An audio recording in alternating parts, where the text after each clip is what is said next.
college football playoff selection committee needs to make a point, needs to favor stronger strength of schedule, according to Nicole Auerbach from The Athletic. And we are going to give you a PATC Act 12 Theater update, all on episode 239 of College Football's Peek Around the Corner with your host, Greg Pflugar. We cover everything in college football because we love everything in college football. And if you do as well, please subscribe to our channel. Smash that like button if you like our content. Share the video with your family and friends. Let's first get into the Nicole Auerbach story of The Athletic.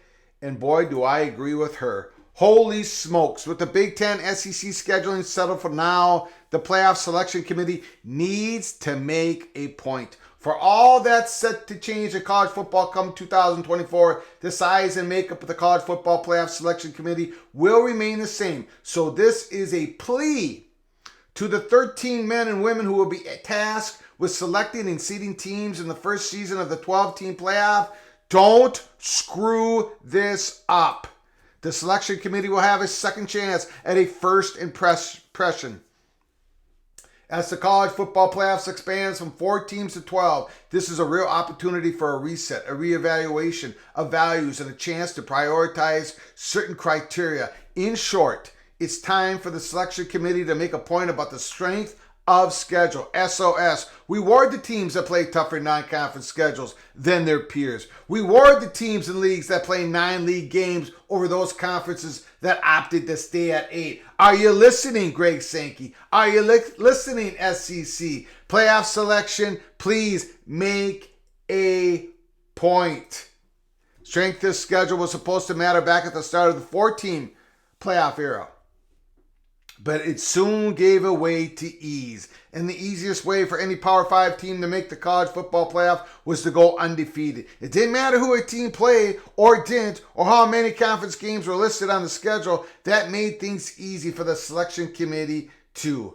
No team has ever made the 4-team field with 2 losses. Not even the good teams that tested themselves with non-conference games against Power 5 opponents on the road. There was zero respect given for the attempt. No effort from the selection committee to highlight those teams actually challenging themselves while others played FCS foes and directional schools. We all got too used to undefeated and one-loss teams being treated as the only real playoff candidates because they were.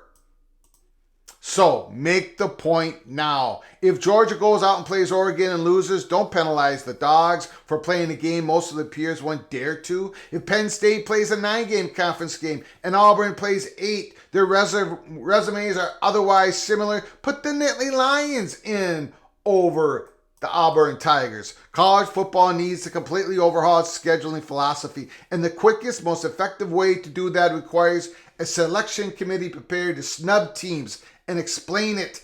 That time is now.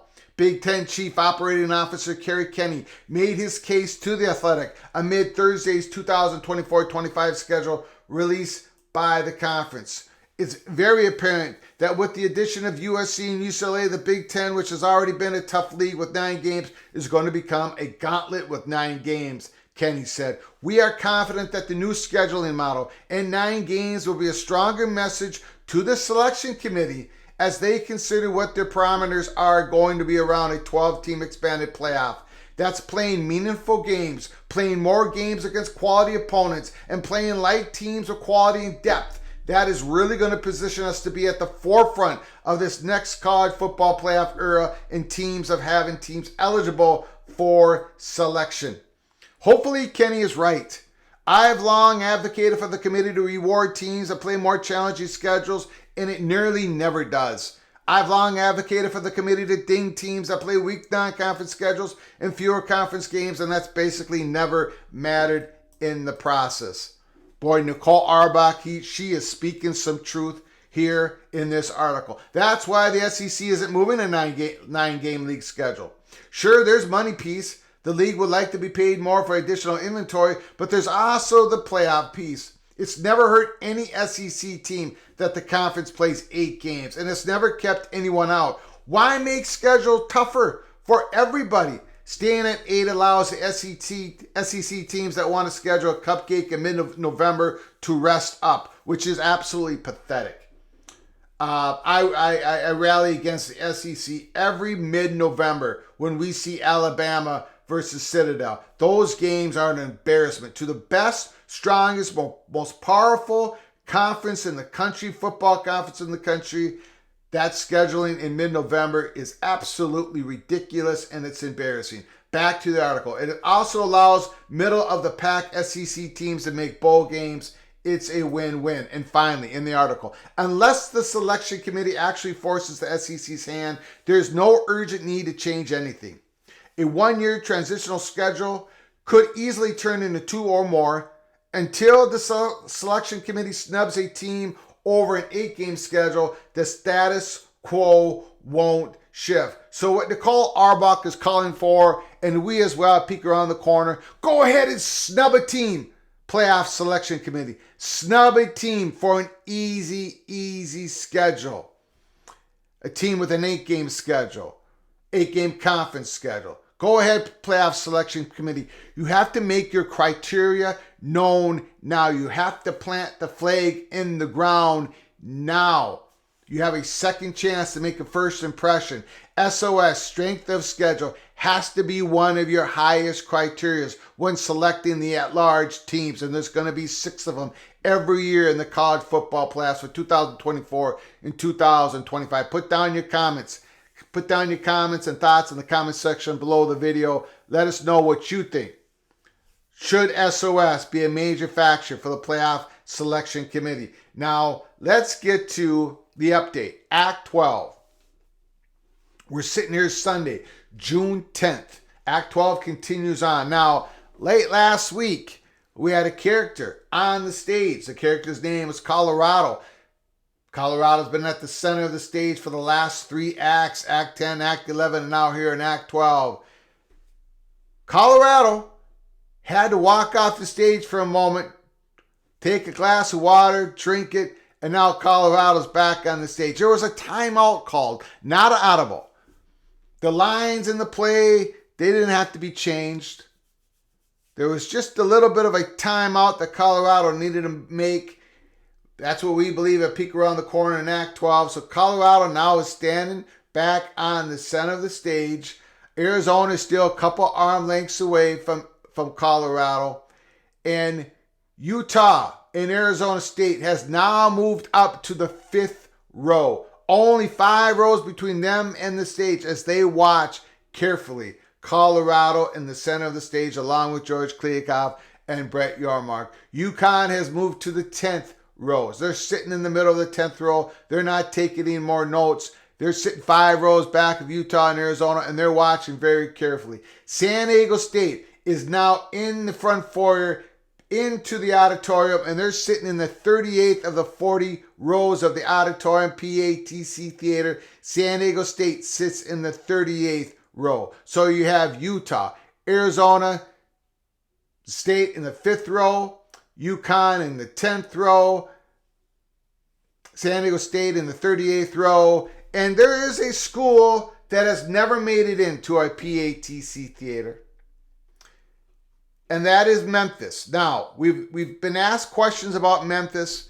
for weeks. We've said over and over again, they're just not in the auditorium. They're not in the parking lot. We have some confirmation that our reporting was pretty accurate here at PATC. Pete Thamel, yesterday, ESPN, just spoke to the Big 12 Commissioner Brett Yormark about the multiple reports that the Big 12 has met with Memphis.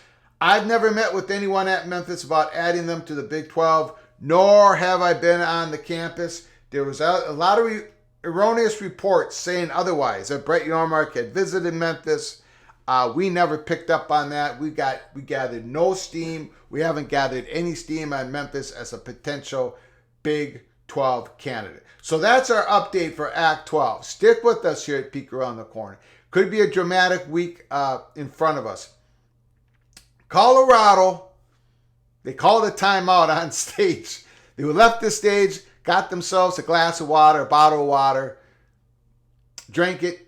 Now they're back at the center of the stage alone Arizona's not quite with them. Arizona's a couple arm lengths away still. But San Diego State is now in the very back of the auditorium, sitting in row 38.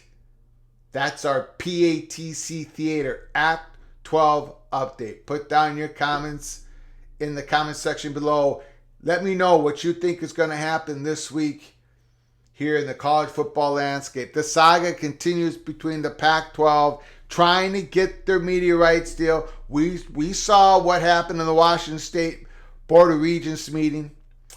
President Schultz, I thought it was pretty... I feel bad for the Washington State Athletic Department.